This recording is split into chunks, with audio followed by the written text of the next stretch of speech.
Hey guys, how's it going today? Today I was talking to someone, a friend of mine, and I know a lot of vets who suffer from PTSD and depression, and I was talking to a friend of mine about some things that had happened to them in their life, excuse me. And one of the things we talked about were people that we knew that committed suicide and those who attempted to commit suicide. So, with that being said, um, there's a lot of empathy for those who suffer from mental illness, who have suffered from depression, PTSD, general anxiety disorder, bipolar, schizophrenia. I mean, these are things that you can't control. My concern, though, and my message today, though, is about moving forward. You see, a lot of times when we make mistakes in life, we believe that those mistakes, that they define who we are. They may be guide points, they may be wave points, they may be pins on a map in your life, but those points don't define who you are. What they do is they give you an idea of how strong you really are. It's a gauge. Adversity in life is a gauge. And this is one of the things that I tell a lot of people, especially younger adults, that the harder the times you go through and you come out alive, you are getting stronger. What a lot of us fail to remember is that nothing gets stronger without work. Nothing gets stronger without pain. Nothing gets stronger without endurance training or anything else. Even the brain, you got to read to be stronger. You have to think to be smarter. You have to do a lot of things, and you can teach yourself about these things. You have to change your mindset in order to be successful in life. If you're going to sit there and be a quitter, then be a quitter. But admit to being a quitter and don't mooch off nobody else. Go find you a hole someplace, dig it, get in it, and stay there. Don't trouble the world with your abilities not to perform. Man, it's not being cold-hearted or calloused. It's a choice. Some of us have choices. Some of us mentally don't. Like I always tell people, crazy people don't know they're crazy. That's why they're crazy. But people who are perfectly sane, who choose to do disrespectful, irrational, selfish deeds, they deserve whatever the hell they get. And now our children are learning how to not persevere, how to sit there and not endure the test of life. They're quitting at a young age, and it's got to come from somewhere.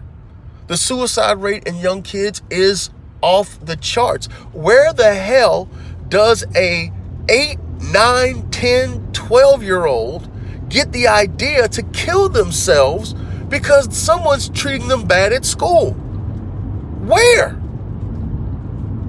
And where, and I'm not trying to say anything negative about things, but there's always another level. There's always another level to a story. It's never just, the kid went home and tried to kill themselves. How many times before did the kid come home to the parents or to the teachers? Did the kid ask for help? But let's go back to the other factor. Why are they resorting to suicide as the answer? Why? It makes no sense. It's being taught. It's like hatred. It's being taught. And it's coming from somewhere. Oh, I'm a little kid. Let me hang myself with a cord. See, when you're successful at suicide, there's no coming back. When someone you love is unsuccessful at suicide and they come back unscathed, you're always going to be worried that they're going to try it again. But if you can reach them and tell them you're here for a reason, you're here for a purpose, you're stronger now. The body, the brain was panicking. You pulled yourself back out of it. You got yourself together and you're a better person. That's why you're here with us. Suicide is never the answer. Not even euthanasia. And that's a debatable topic. Having just lost my father to cancer, I wouldn't say I would have wanted them to do that, but some people, their terminal illnesses were their vegetables. We need to take our children back, and we need to help ourselves focus on what's important in life and what is not important in life. The programming that we're allowing our children to see, the things that we're allowing our children to hear, the conversations that we're having in front of our children are making them adults way before they are mentally capable of making rational decisions, because they can't afford to fix the mistake. It's left up to the parent. And if the parent is working, they won't even notice that the mistake is being made. It's too many kids raising themselves now, and the parents aren't being parents, they're being friends. And this is how the child decides to be an adult and kill themselves, because they don't see a way out. Death or struggle? Well, if you don't have any resources, you're going to go with death. I'm not pro-death. I'm not pro-suicide. I'm pro-support. I'm pro-change. I'm pro-life too. No, I'm sorry, pro-choice. Yeah, I'm pro-choice. I'm not pro. I don't know. Yes, that's another topic. But I will say, I do support women's rights and their ability to choose about their own bodies. I do. I don't think no one should have control over what someone can and can't do with their body or what's inside of their body.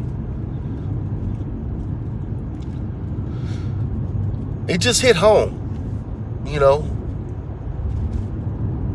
Mental illness is something that is rampant and we don't talk about it. But then again, so is the misdiagnosis and use of drugs. So how do we fix it? How do we bring our kids back?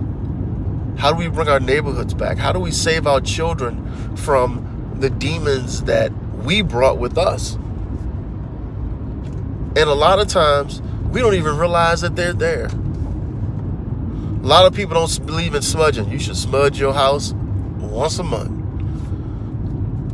You should smudge your house and smudge your children, smudge your clothes. Get those evil spirits and those things out of your family, your car, anything you buy.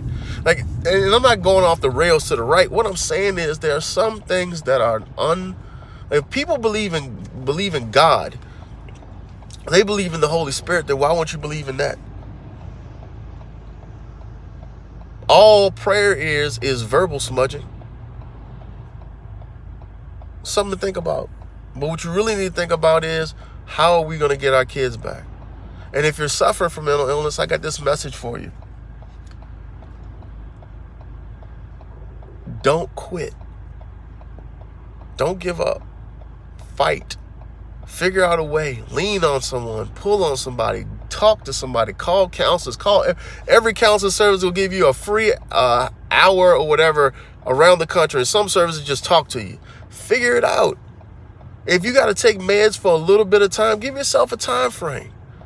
But don't consider it quitting. You'd be surprised of how much more damage you do when you decide to check out than you do if you stayed. Because now the effect isn't just you. It's your mother, your father, your daughter, your sister, your cousin, your aunt, your uncle. Your death affects 10 to 20 more people for the rest of their lives. Don't feel like you're being judged. Don't feel like you're failing. Don't change that. You want to survive? Find a way. You want to survive? Ask for help. You want to be a better person? Speak it into existence. You want to sit there and be something better than what your circumstances in life dealt you? Do that. But don't quit. Save our kids. Re-education of a nation. More YouTube. Talk to you guys later. Remember, think with this, not with these. Peace.